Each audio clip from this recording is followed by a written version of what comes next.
하늘에 계신 아버지 하나님, 아멘. 오늘 저희들에게 안식일을 허락하여 주시고 아멘. 주님의 안식으로 저희들을 불러주시는 은혜를 인하여 감사를 드립니다. 아멘. 아버지 하나님, 아버지의 이름이 거룩히 여김을 받으시옵고 아멘. 저희들의 마음 가운데서 하나님께 대한 사랑과 또한 충성의 마음이 더욱 깊어지고 온전하여질 수 있도록 저희들을 양육하여 주시옵소서. 아멘. 아버지께서 저희들에게 하나님을 경외하는 법을 가르쳐 주기 위해서 지난 6천년의 세월 동안에 하나님의 뜻을 저희들에게 나타내 보여주셨습니다.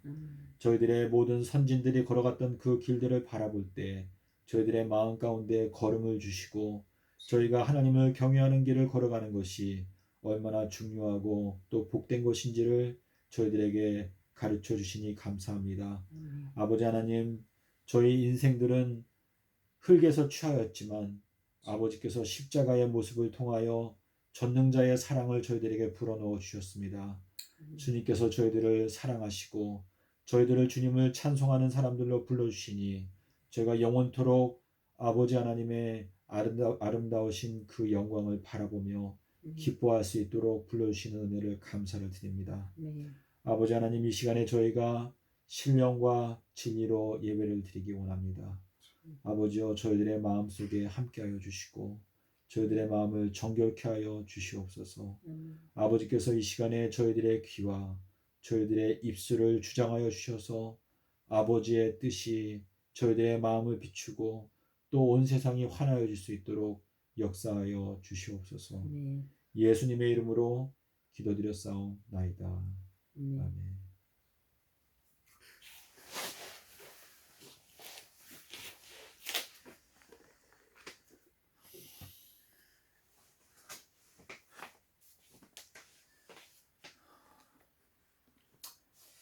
안녕하십니까 믿음의 형제 자매 여러분.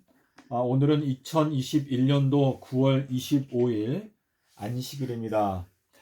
저는 오늘 이 시간에 저희들이 재림의 장면에 가까이 다가가고 있는데 저희들이 지금까지 생각해왔던 재림의 장면과 주님께서 본래 저희들에게 깨닫게 하고자 하시는 재림의 장면이 너무나 많이 차이가 난다는 것을 제가 깨닫게 되면서 여러분들의 마음 가운데 이 재림의 장면에 대해서 좀 더 구체적인 깨달음을 드리고자 하는 소망을 갖고 제가 하나님의 말씀을 이렇게 대변하게 되었습니다.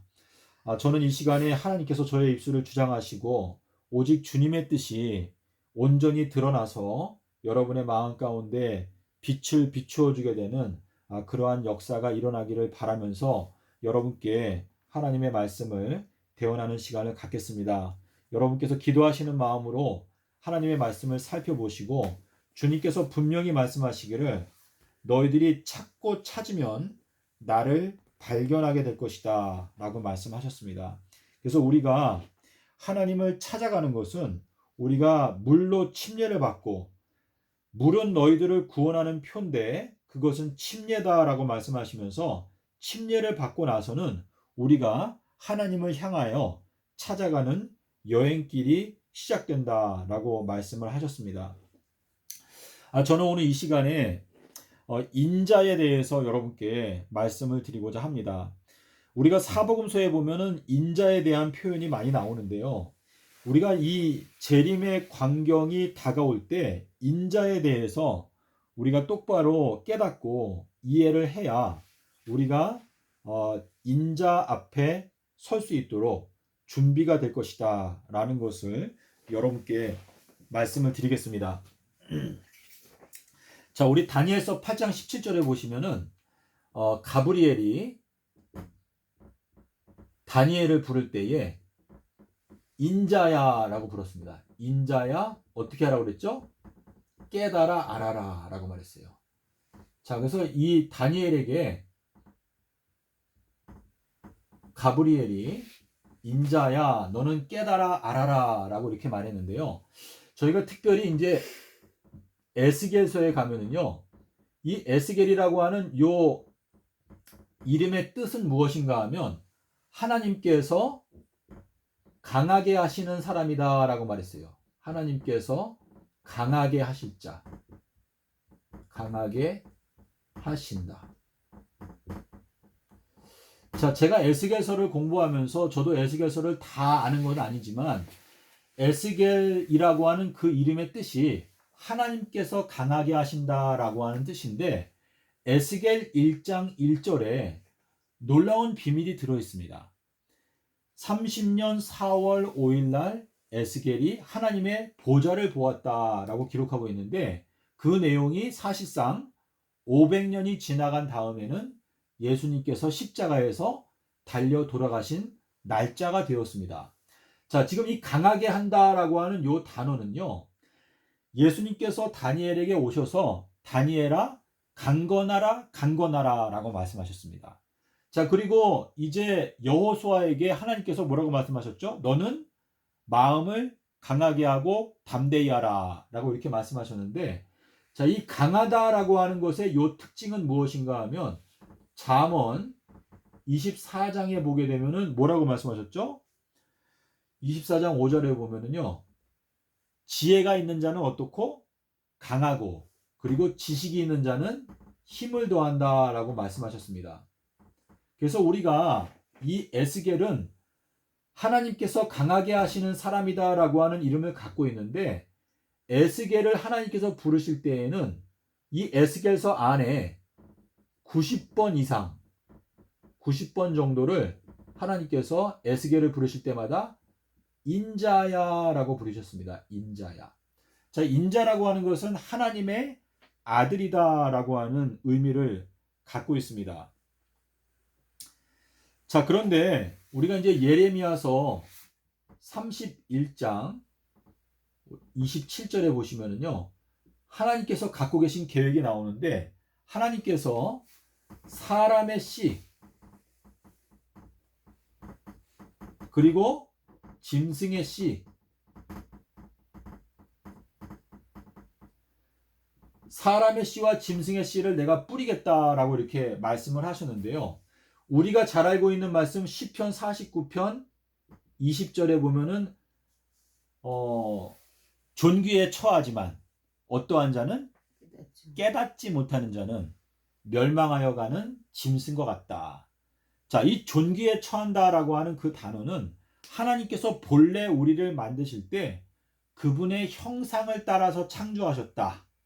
우리의 원래 근본은 하나님의 속성을 우리에게 선물로 주셔서 하나님과 같이 생각하고 말하고 행동할 수 있는 하나님을 닮은 존재로 우리를 만드셨기 때문에 우리의 존재 자체가 존귀한 상태로 태어났는데 그것을 우리가 깨닫지 못하게 되면 우리가 멸망하여 가는 짐승과 같다라고 하는 것을 말씀하시는 것은 지금 하나님께서 사람의 씨와 짐승의 씨를 심겠다라고 하는 것은 이 두 존재가 사실상 다 하나님의 형상으로 창조하게 된 사람들인데 어떠한 사람은 사람의 길을 걸어가고 어떠한 사람은 짐승의 길을 걸어간다라고 하는 의미가 되겠습니다.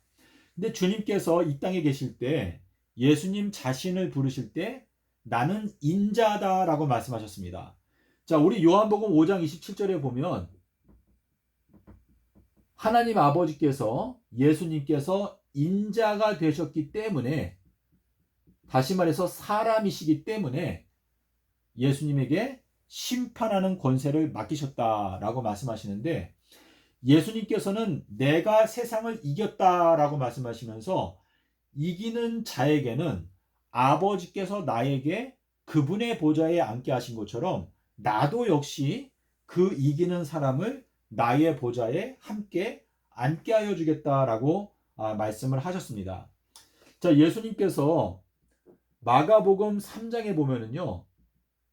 28절에서 여기에는 여러분께서 요게 이제 번역이 잘 안 돼 있는 경우가 있는데요. 원어 성경에 보시면 여기에 인자들이 나옵니다. 인자들. 자, 요 인자들이라고 하는 표현은요. 마가복음 3장 28절에도 나오고 그리고 에베소서 지금 요게 3장 5절에 보면 여기에도 이제 인자들이라고 나오는데 요 인자들과 정반대가 되는 표현은 무엇인가 하면 예수님께서 요한복음 17장 12절에서 기도하실 때 가룟 유다에 대해서 예수님께서 뭐라고 그 명칭을 말씀하셨는가 하면 멸망의 아들이다 그랬어요. 멸망의 아들.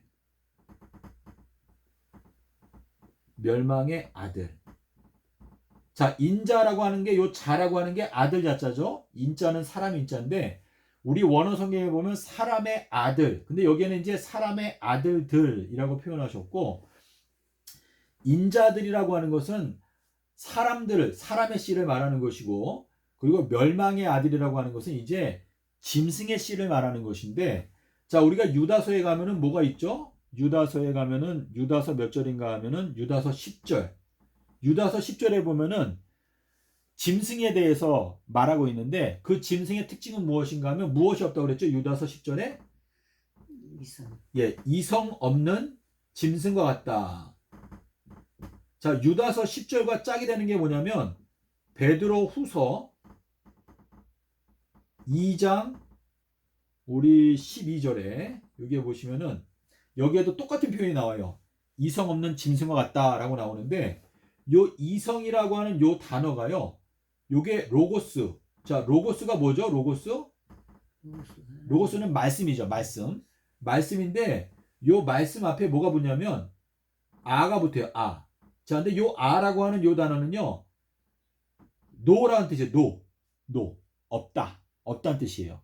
그러니까 아 로고스 하게 되면 이성 없는이라고 하는 단어거든요. 그래서 이성 없는 짐승이다라고 하는 표현은 뭐냐면 하나님의 말씀이 마음 가운데 없는 사람들은 결국은 짐승과 같은 결말을 맞이하게 된다라고 하는 것을 말씀하시고 있습니다. 그래서 제가 지금 우리 이제 데살로니가 후서에도 가면 거기에 뭐가 나오냐면 멸망의 아들이 나오고 계시록에 가면은 아볼로온이 나오죠. 아볼로온. 우리 계시록 9장에 가면 아볼로온, 또 히브리음으로 하면 아바돈 이렇게 나오는데 그게 다 멸망의 아들들을 말하는 거예요. 그래서 지금 예레미야서 31장에서 말씀하시는 사람의 씨와 짐승의 씨 이것을 둘로 나누겠다. 예수님께서는 마태복음 25장에서 양과 염소라고 이렇게 말씀하셨고 지금 신약 성경에서 전반적으로 인자들 그리고 멸망의 아들들 또 짐승들 이렇게 나누고 있습니다. 자, 근데 제가 여러분께서 하나님의 말씀을 면밀하게 살피게 되면 하나님께서 그분의 지혜로 이 세상 전체를 심판하시는데 기독교인들을 가장 먼저 심판하시고 그리고 이방인들에 대해서는 가장 마지막 끝에 심판하신다라는 것을 알 수가 있는데 하나님께서는요 이 포도원의 비유를 보게 되면 자 포도원에 들어가서 너희가 일을 해라 라고 말할 때 아침 일찍 맨 처음에 만난 사람들에게는 너희가 오늘 일을 하게 되면 내가 한 데나리온을 주겠다라고 약속했어요. 근데 11시 마지막 끝에 가서 딱 1시간밖에 일할 수 없는 그 상황에서 그 일꾼들을 들여보낼 때는 뭐라고 말했죠? 내가 너희들에게 상당히 주리라 라고 말하고 그냥 가서 일하라고 말했어요. 자, 근데 다 끝난 다음에 이제 주인이 싹스를 나눠줄 때 누구부터 줬죠? 맨 마지막에 온 사람부터 이제 싹스를 주는데 한 데나리온씩 주었어요. 그래서 하나님께서 이 세상을 심판하실 때는 3단계로 심판하신다라고 하는 것을 우리에게 깨닫게 하시기 위해서 에스겔서 5장 12절에 보면은 3분의 1, 3분의 1, 3분의 1 이렇게 이제 표현을 하셨는데 우리가 기독교인으로서 뭐 이렇게 언뜻 생각하기에는 하나님께서 우리 기독교인들을 사랑하시고 이방인들은 덜 사랑하실 거야 라고 생각할 수가 있지만 하나님은 그렇지 않으십니다. 하나님께서는요 야곱이 그 에서를 만날 때에 가장 맨 뒤에 두었던 것은 라헬과 요셉이었어요. 근데 하나님께서는 이방인 가운데서 그분께서 지극히 사랑하시는 자녀들이 많이 있습니다. 근데 하나님께서 이 세상을 심판하실 때 먼저 성소 안에서 시작한다라고 말씀하시면서 장로들에 대해서 먼저 심판한다. 그래서 하나님께서는 기독교인들에 대해서 먼저 심판하시고 그 다음에는 주님께서 이 사복음서를 말씀하실 때 이 사람들을 세 그룹으로 나누셨거든요. 하나는 뭐죠? 이스라엘의 잃어버린 양들, 또 하나는 사마리아인들, 또 하나는 이방인들, 이렇게 나누어 놓으셨는데, 주님께서 이 세상을 심판하실 때에도 그 각 단계별로 세 그룹으로 나누어서 심판하신다라는 것을 저희가 알 수가 있습니다. 자, 근데 지금 인자들, 그리고 이제 멸망의 아들들이 이렇게 나오는데요.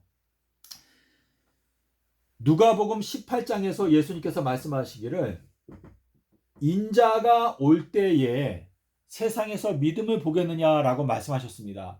근데 지금 이 인자가 올 때라고 하는 이 말씀을 생각할 때 이 마지막 때에는 결국은 이 인자라고 하는 것은 예수 그리스도 그분 자신을 가리키지만 이 마지막 때에는 그분 자신이 말씀이신데 그분의 그 말씀이 누구에게 임하는가? 침례 요한에게 임한다라고 하는 것을 말씀하시고 있거든요. 그래서 우리가 누가복음 3장 2절의 말씀을 제가 이렇게 원어 성경을 보니까 하나님의 말씀이 침례 요한에게 임하니라라고 기록하고 있어요. 사도 바울이 스스로 고백하기를 우리 능력의 힘이 큰 것은 우리에게 있지 않고 하나님께 있다.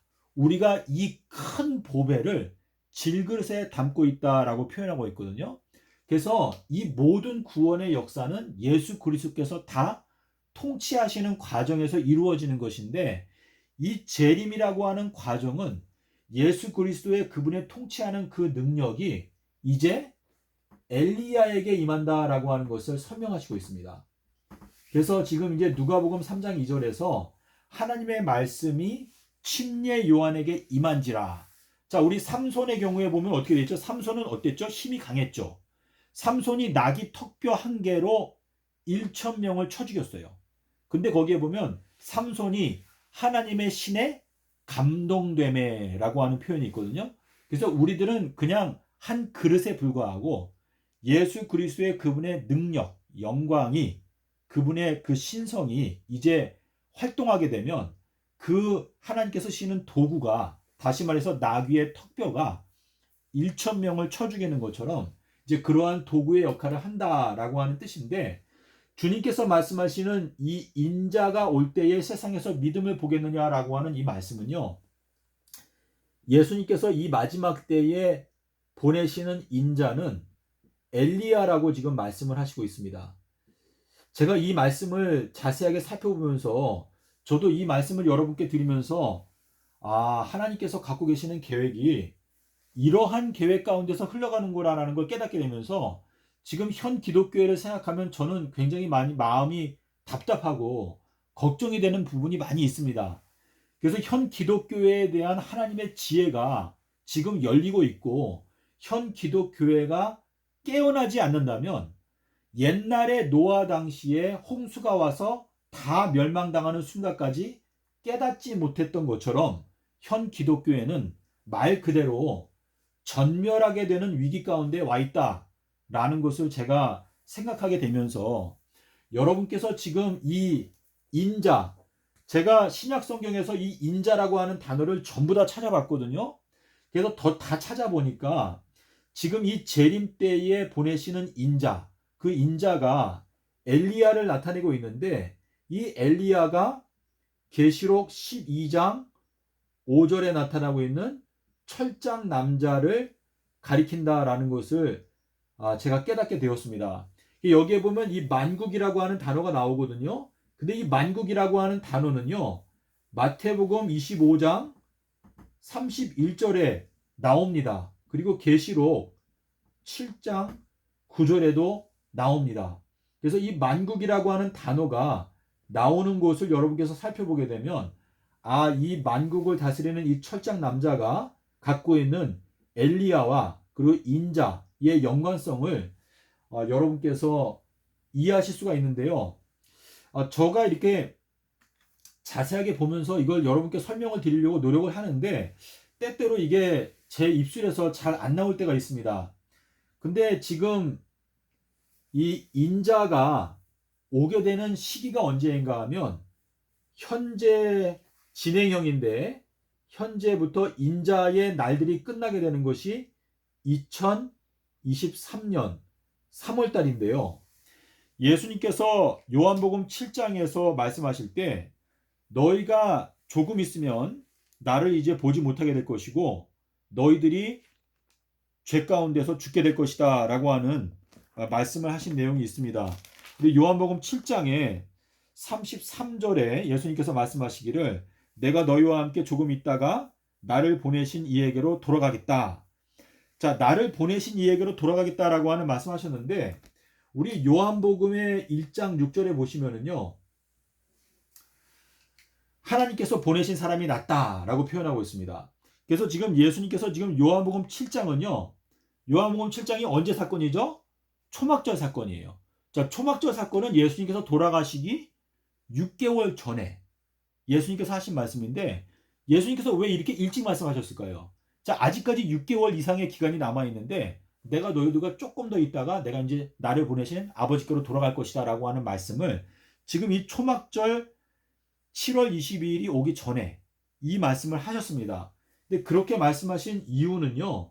예수님께서 2022년도를 바라보고 이 말씀을 선포해야 될 필요성이 있기 때문에 지금 요한복음 7장 33절에서 초막절 마지막 날이 오기 전에 다시 말해서 2022년도가 오기 전에 주님께서 말씀하시기를 내가 조금 더 너희들과 함께 있다가 나를 보내신 이에게로 돌아가겠다라고 하는 말씀을 하신 것입니다.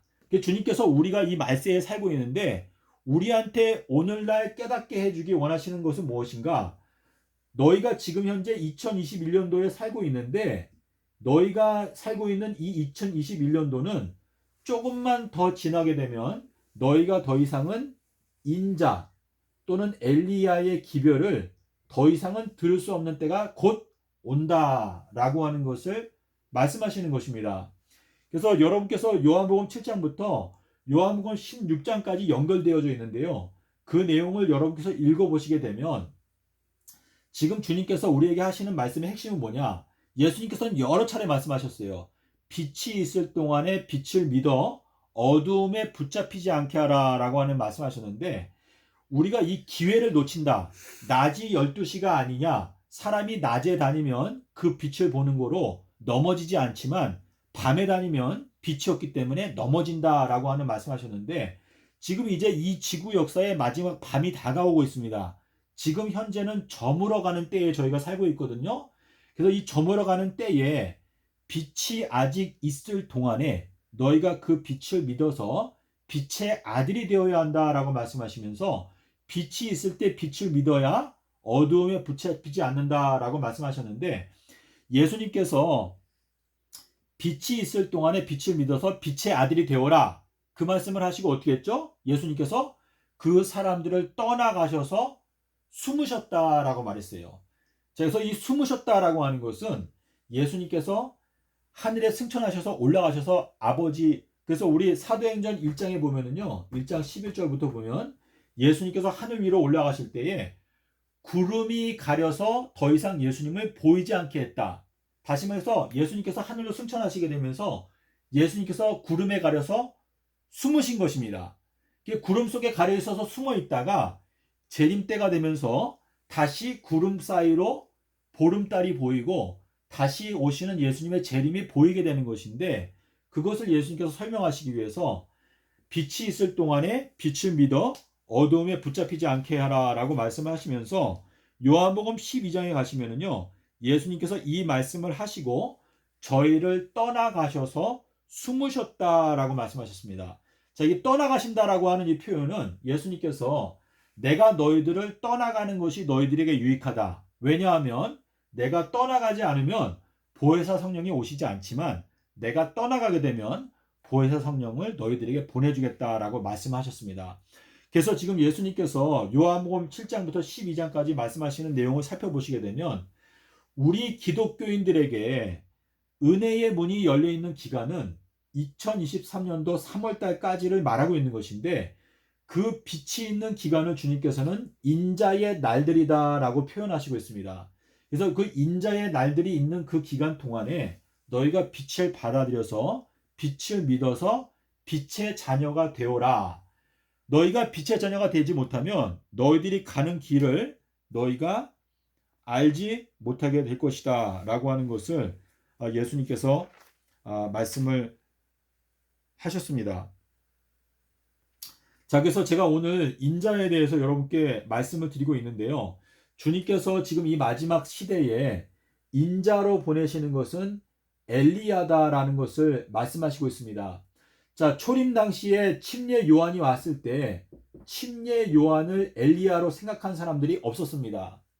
다만 예수님의 제자들에게 예수님께서 말씀하시기를 사실 엘리야가 이미 왔는데 그게 바로 침례 요한이다라고 말씀하시니까 예수님의 제자들이 그제서야 침례 요한이 엘리야였구나. 그러니까 침례 요한 다음에 메시아이신 예수님께서 오신 것이구나 하고 하는 것을 깨닫게 되었습니다. 그래서 이 마지막 때에도 주님께서는 분명히 엘리야를 보내서 엘리야가 모든 것을 회복할 것이다 라고 말씀을 하셨는데요. 여러분께서 이 마지막 때 이 세상에 들려오는 여러 가지 메시지들 가운데서 예수 그리스도에 대해서 올바르게 증거하고 있는 엘리야의 메시지를 들을 수 있는 기간이 2023년도 3월 달까지가 바로 엘리야의 날들의 기간이다 라는 것을 말씀하시고 있는데, 이 엘리야의 날들이 끝나게 되면 기독교인들에 대한 하나님의 은혜의 문이 닫히게 된다라는 것을 말씀하시고 있습니다. 자, 우리 지금 이 마태복음 17장 11절에 보면은요, 엘리야가 와서 모든 것을 회복한다. 자, 이 모든 것이라고 하는 단어를 여러분께서 생각을 해 보십시오. 자, 예수님께서 마가복음 4장 34절에서는 예수님께서 모든 것을 해석하신다 그랬어요. 모든 것을 해석하신다. 자, 예수님께서 초림 2000년 전에 이 땅에 오셔서 하나님의 말씀을 말씀하시고 예수님 그분이 하나님의 말씀을 해석하시는 모든 것을 해석하시는 권세를 갖고 계신 분인데, 예수님께서 재림 때에는 엘리야를 보내서 모든 것을 회복하게 하신다라고 말씀하셨는데, 결국은 예수님은 하늘과 땅의 모든 권세를 갖고 계신 분인데 그분께서 그분의 능력으로 엘리야를 사용하실 것인데 그 엘리야가 모든 것을 회복하게 하는 그러한 사명을 감당해야 한다라고 말씀하셨는데요. 우리가 요한복음 14장 26절에 보면 보혜사 성령에 대해서 말씀하실 때 보혜사 성령은 모든 것을 너희들에게 가르쳐 주실 것이다 라고 말했습니다. 자, 그래서 우리가 알 수 있는 것은 무엇인가? 주님께서는 우리에게 보혜사 성령을 보내주실 것이다 라고 약속을 하셨어요.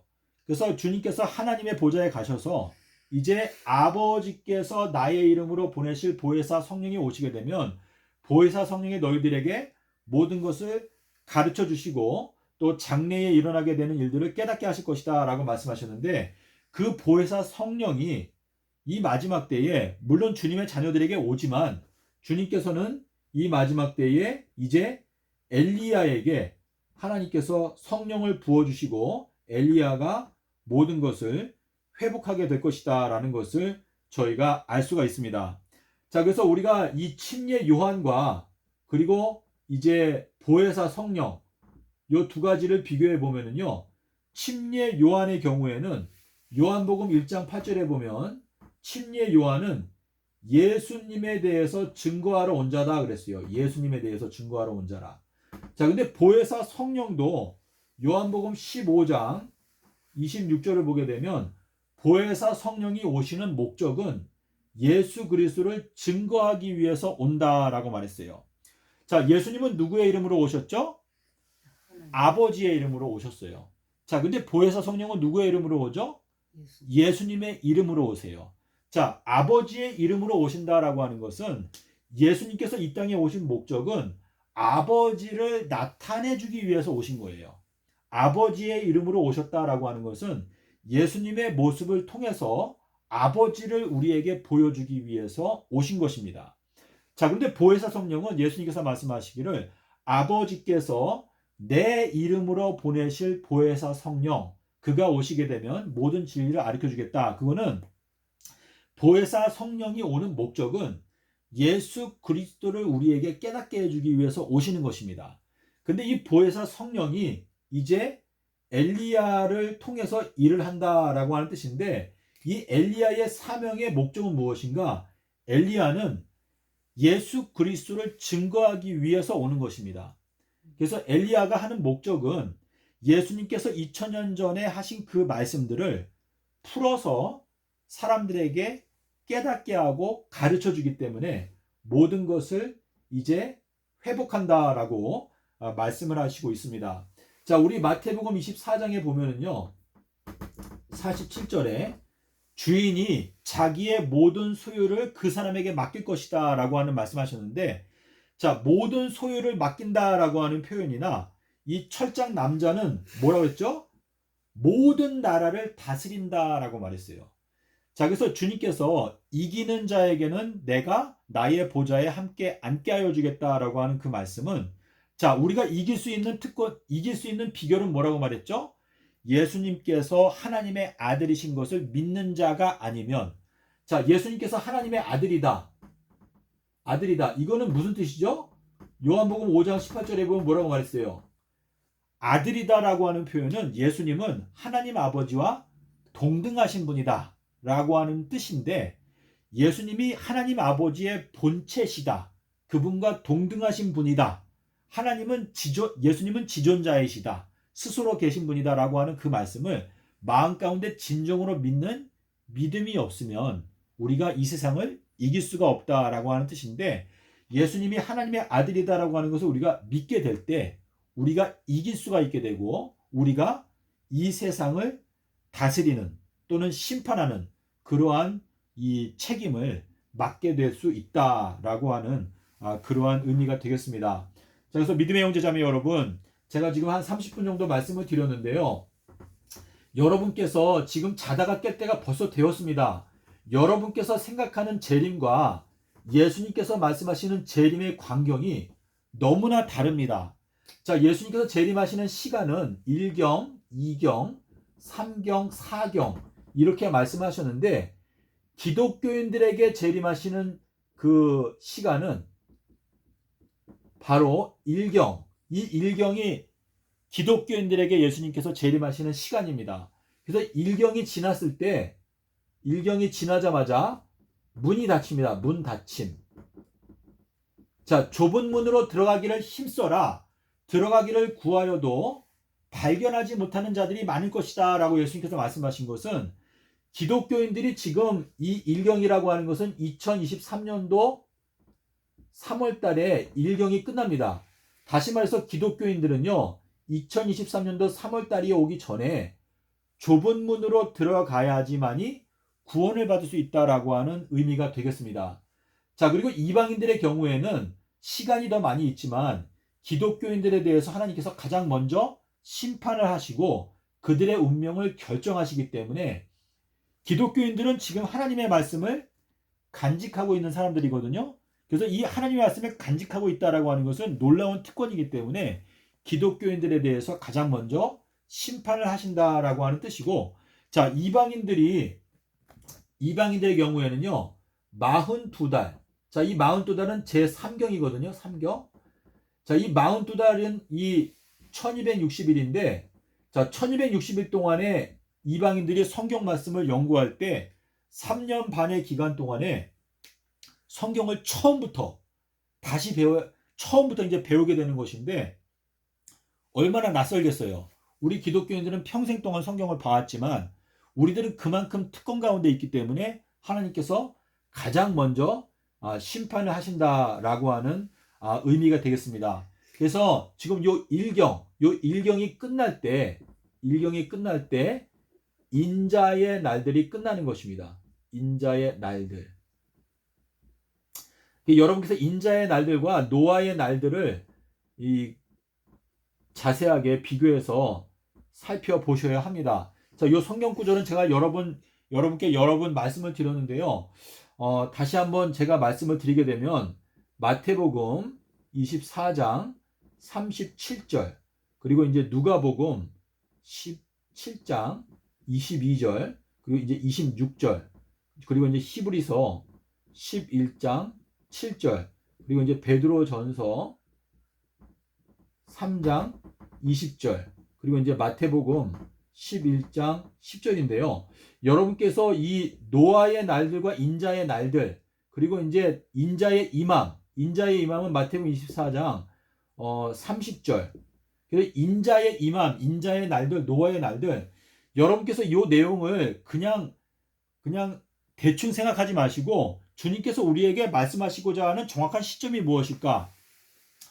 저희들은요, 이 때를 따라 양식을 나누어 주고 우리들도 그 때를 따라 양식을 받아 먹어야 되는데, 우리가 때를 따라서 이 양식을 받아 먹지 못하면 예수님의 재림이 그냥 이 예수님께서 재림하시는 시간, 그러니까 우리가 보통 예수님의 재림하시는 시간이라고 표현하는데, 이 2030년 4월 18일은 뭐냐면 성도들이 하늘로 승천하는 날짜입니다. 근데 주님께서 말씀하시는 예수님께서 재림하신다라고 하는 그 뜻은 지금 현재 이미 재림하시고 있다라고 하는 뜻입니다. 자, 이 재림이라고 하는 건 우리의 영원한 운명을 결정하는 것이기 때문에 주님께서 우리를 심판하시는 그 시간이 사실상은 재림하시는 시간이다라고 하는 뜻인데, 이 2030년 4월 18일은 모든 인간들의 운명이 완전히 다 결정이 끝나는 때인데, 이것은 이방인들과 연관이 있는 때이고, 우리 기독교인들에 대해서는 하나님의 심판이 먼저 온다. 그래서 2023년도 3월 달이 오기 전에 저희들이 인자의 날들에 대해서 깨닫고 엘리야의 기별을 깨닫고 그것을 받아들여야 저희들은 기독교인으로서 영생에 들어갈 수 있는 가능성이 열리게 된다라고 하는 뜻입니다. 자, 믿음의 형제자매 여러분, 제가 오늘 인자에 대해서 여러분께 말씀을 드렸는데요. 인자라고 하는 단어의 반대말은 짐승의 아들이다라고 하는 뜻입니다. 그래서 우리가 짐승의 표를 받지 않기 위해서는 반드시 인자들이 되어야 합니다. 인자들. 자, 요 인자라고 하는 요 사람 인자, 요거는 아담이라고 하는 뜻이거든요. 아담. 자, 요 아담이라고 하는 것은 사람인데요. 요게 우리 창세기에 보면 아담이라고 하는 요 단어를 사람이라고 번역을 하였어요. 그래서 우리가 사람이 되느냐 짐승이 되느냐, 요 둘 중에 하나가 우리의 운명을 결정하는 것인데, 우리가 이 인자들로 선택을 받을 수 있는 기회가 2023년도 3월 달까지가 기독교인들에게 있어서 은혜의 기간이다라고 하는 것을 예수님께서 말씀하시고 있기 때문에, 제가 이 말씀을 생각하면 요거를 기독교인들에게 좀 자세하게 설명하고 호소를 해서 기독교인들이 지금 빨리 깨어나서 영생에 들어가기 위해서 정말 철저하게 노력을 기울여야 하는 때가 벌써 왔는데, 지금 현재 기독교인들은 우리 마태복음 25장에 뭐라고 말했죠? 열 처녀가 있는데 뭐라고 그랬죠? 다 졸며 잘세라고 표현했습니다. 이 다 졸며 자고 있을 때 사실상 우리가 지금 예수님을 열심히 믿는다고 하는 이 사람, 뭐 저도 포함해서 하나님의 시각으로 볼 때 저는 지금 현재 다 졸며 자고 있는 것과 다름이 없다라고 하는 뜻인데, 자, 다 졸며 잘 때 이때 밤중이라고 그랬죠. 밤중에 뭐가 났죠? 밤중에 소리가 나되 보라 신랑이로다 맞으러 나오라. 자, 보라 신랑이로다 맞으러 나오라라고 하는 메시지가 들려질 때는요, 이미 운명이 결정된 다음이에요. 다시 말해서, 자, 밤중에 소리가 났을 때에 5명의 지혜로운 처녀들은 이미 준비된 기름이 있었어요. 하지만 5명의 미련한 처녀들은 준비된 기름이 없었어요. 그러니까 이 밤중이라고 하는 것은 언제죠? 이경이에요. 이경. 그래서 이 이경이 왔을 때 밤중에 소리가 나기를 보라 신랑이로다 맞으러 나오라는 메시지가 들려질 때에는 이미 우리의 운명이 결정된 다음입니다. 그래서 지혜로운 처녀들은 문이 들어갔어요. 들어가고 문이 닫히고, 그리고 미련한 처녀들은 문 바깥에 있게 되고 하는 것인데, 요것이 바로 이제 2023년도 3월 23일이 되거든요. 그래서 우리가 지혜로운 처녀가 될 수 있는 기회는 2023년도 3월 22일까지, 그때까지가 우리가 여분의 기름을 준비할 수 있는 기회가 있는 것이기 때문에 우리 기독교인들에 대한 하나님의 이 심판이 가장 먼저 온다라는 것을 생각하면 우리 기독교인들이 깨어나야 깨어난 기독교인들이 이방인들에게 복음을 전파할 수 있고 이방인들도 구원을 받는 사람들이 많이 일어날 수가 있는 것입니다. 자, 우리 계시록 12장 5절에 보면은요. 그 여자가 남자아이를 낳으니까 용이 어떻게 한다고 그랬죠? 용이 그 아이를 어떻게 하려고 그랬어요?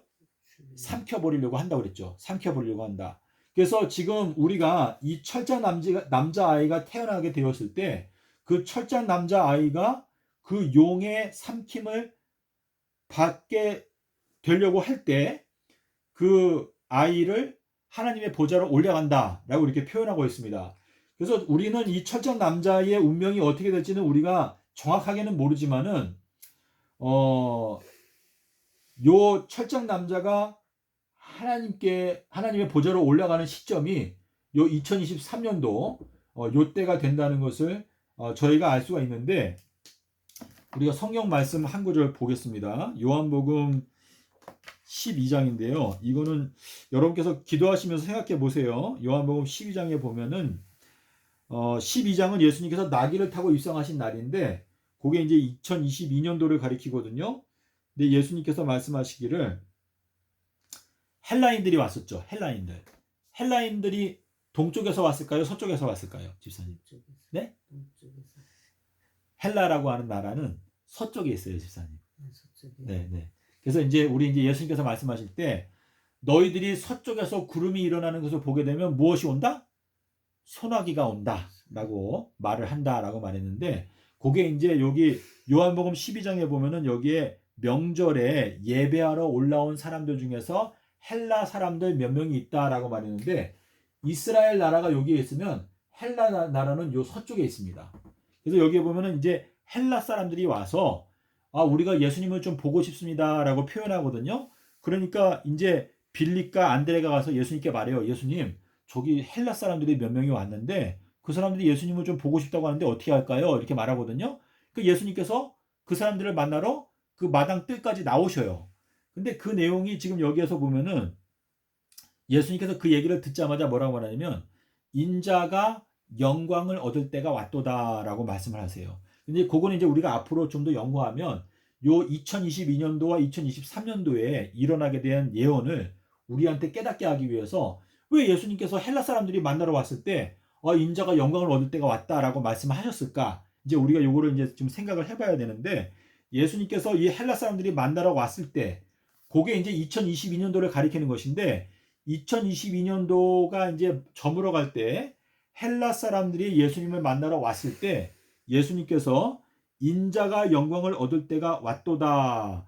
내가 진실로 진실로 너희에게 이르노니 한 알의 밀알이 땅에 떨어져서 죽지 아니하면 한 알 그대로 있고 죽으면 많은 열매를 맺느니라 라고 이렇게 말씀을 하시고 있습니다. 그래서 자기 생명을 사랑하는 자는 잃어버릴 것이요 이 세상에서 자기 생명을 미워하는 자는 영생하도록 보존하리라 라고 이렇게 말씀하셨는데 제가 이 내용을 읽어볼 때는 지금 여기 철장 남자를 용의 그 핍박 때문에 철장 남자가 땅에 떨어져서 죽게 되는 것인지 아닌지 그거를 이제 제가 지금 생각을 하고 있거든요. 근데 그거는 정확하게 말씀을 안 하셨기 때문에 답이 없는데 지금 요한복음 12장에서 말씀하시는 요 내용을 보면 인자가 영광을 얻을 때가 왔는데 한 알의 밀알이 떨어져야 많은 열매를 맺는다라고 하신 이 말씀과 요 시점과 지금 계시록 12장 5절과 사실상 같은 시점을 말하고 있거든요.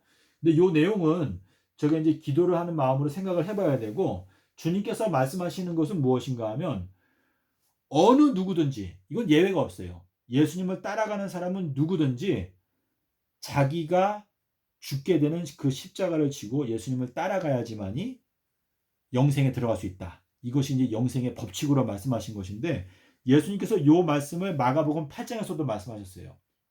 그래서 나를 따라오는 자가 누구든지 자기의 생명을 구원하고자 하는 자는 잃어버리게 되고 자기의 목숨을 기꺼이 버리고자 하는 자는 구원하리라 이렇게 말씀을 하셨거든요. 그래서 우리가 지금 12제자, 예수님을 따라가는 모든 사람들이 갖춰야 되는 그 한 가지 조건은 뭐냐?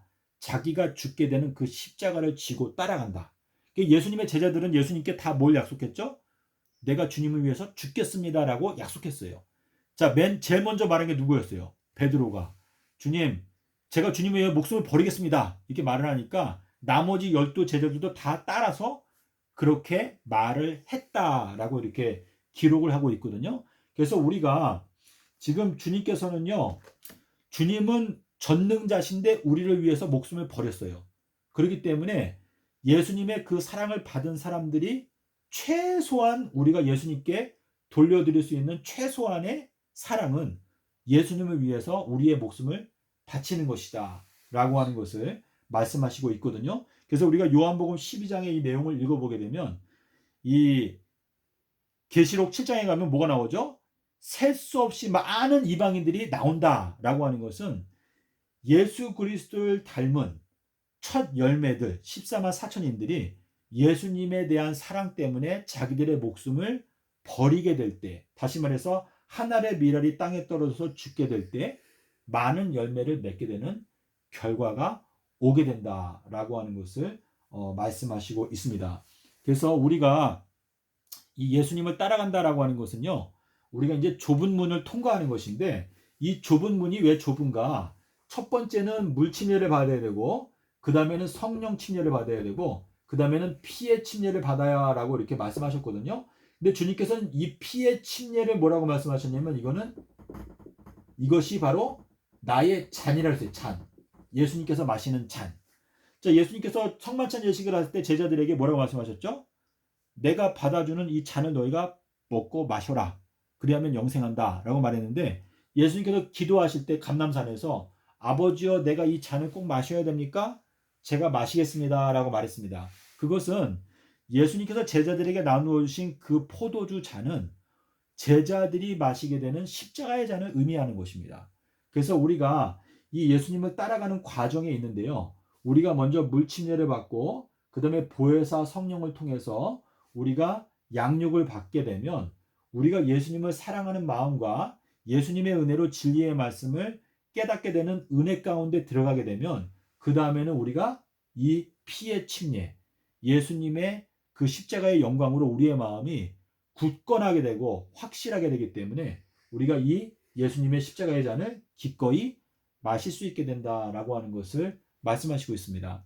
자, 그래서 예수님의 제자 요한과 야고보가 와서 주님, 저는 예수님의 좌우편에 앉고 싶습니다 라고 말을 하니까 예수님께서 너희가 내가 마시려고 하는 잔을 마실 수 있겠느냐? 마실 수 있습니다. 그러니까 예수님께서 뭐라고 했죠? 너희가 과연 내 잔을 마시게 될 것이다 라고 이제 예언을 하셨습니다.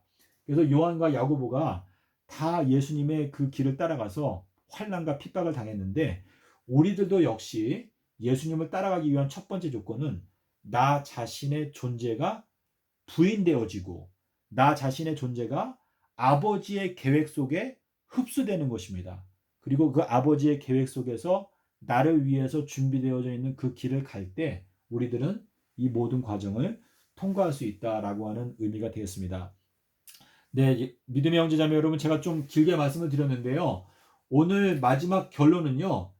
인자라고 하는 것은 이 마지막 때에는 엘리야를 가리킨다라고 하는 것이 명백한 성경에 나타나 있는 하나님의 뜻인데 이 말씀을 여러분께서 검증하시기 위해서 마태복음 17장 11절 12절 그리고 마가복음 9장 12절 13절의 말씀을 여러분께서 기도하시는 마음으로 읽어보신다면 예수님께서 사복음서에서 특별히 재림의 징조에 대해서 말씀하실 때 인자의 임함, 또 인자의 날들, 인자가 오리라, 인자가 올 때의 믿음을 보겠느냐 이렇게 말씀하셨습니다. 자, 제가 한 가지만 더 말씀을 드리고 누가복음 21장에 있는 말씀을 말씀드리겠습니다. 자, 누가복음 21장 36절에 보면 이렇게 말했습니다. 너희는 장차 오게 되는 이 모든 일들을 능히 도망치고 인자 앞에 서도록 항상 기도하며 깨어 있으라 하시니라. 자, 제가 여러분께 말씀드릴 때 도망치는 게 몇 번 있다고 그랬죠? 도망치는 게 임박한 진노에서 도망쳐라. 그건 1경이에요. 자, 그리고 용의 핍박을 피해서 도망친다라고 하는 것은 2경입니다. 요거는 계시록 12장 6절과 14절에 용의 핍박을 피해서 여자가 도망친다. 양육을 받는다라고 말했고, 제3경은 이거는 이제 짐승의 표의 환란에서 그때에 이제 그 짐승의 표의 핍박 때문에 성도들이 산과 동굴과 사막에서 피해 도망 다니는 기간인데, 이러한 모든 것들을 도망을 다 치고 여기에 뭐라고 말했냐면 인자 앞에 서도록 항상 기도하며 깨어 있으라 라고 이렇게 말씀을 하시고 있거든요. 그래서 우리가 지금 이 도망치는 게 3번인데 누가복음 21장 36절에서는 너희가 이 모든 과정들을 다 피하고, 자, 요 피한다라는 게 도망친다라고 하는 단어거든요.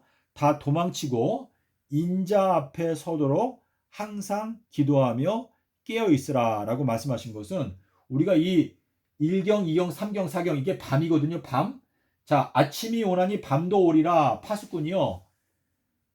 밤이 어떻게 되었느냐? 그러니까 아침이 오는데 밤도 온다라고 말한 것은 그리스도인들에게는 아침이 오지만 악한 자들에게는 밤이 온다. 이 밤이 오고 있거든요. 그래서 이 모든 밤을 우리가 통과해서 이 사경은 새벽 미명에 이제 우리들을 하늘로 승천하여서 데려가신다라고 하는 의미가 여기에 들어 있습니다.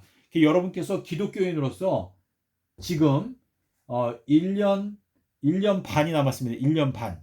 1년 반에 남아있는 기간 동안에 좁은 문으로 들어가기 위해서 이 침노하는 그러한 정신을 갖고 이 천국을 침노하지 아니한다면 여러분께서 이 좁은 문으로 들어갈 수 없다라고 하는 뜻이 되겠습니다. 여러분께서 오늘 이 영상을 듣고 도무지 이해가 안 가시면 언제든지 저에게 연락을 주시면 제가 이걸 자세하게 여러분께 전화로 또는 댓글을 남겨주시면 설명을 드리도록 하겠습니다. 제가 이 내용을요 다 자세하게 살펴보니까 예수님의 뜻이 이게 분명히 보이게 되었기 때문에 제가 이것을 여러분께 설명을 드리는 것인데, 이게 과연 사실이라면 기독교가 정말 지금 뜨거운 불길과 같이 깨어나야 할 때가 지금인데 저희들이 지금도 아직 잠자고 있다는 사실이 굉장히 슬픈 현실입니다. 여러분께서 이 말씀을 깨닫고 기독교의 안에 예수님께서 내가 이 땅에 불을 붙이러 왔다라고 하시는 그 말씀은 지금 기독교가 불이 붙지 아니하면 1년 반이 지나가게 되면 기독교는 흑암 가운데 갇히게 된다라고 하는 뜻이 되겠습니다. 감사합니다.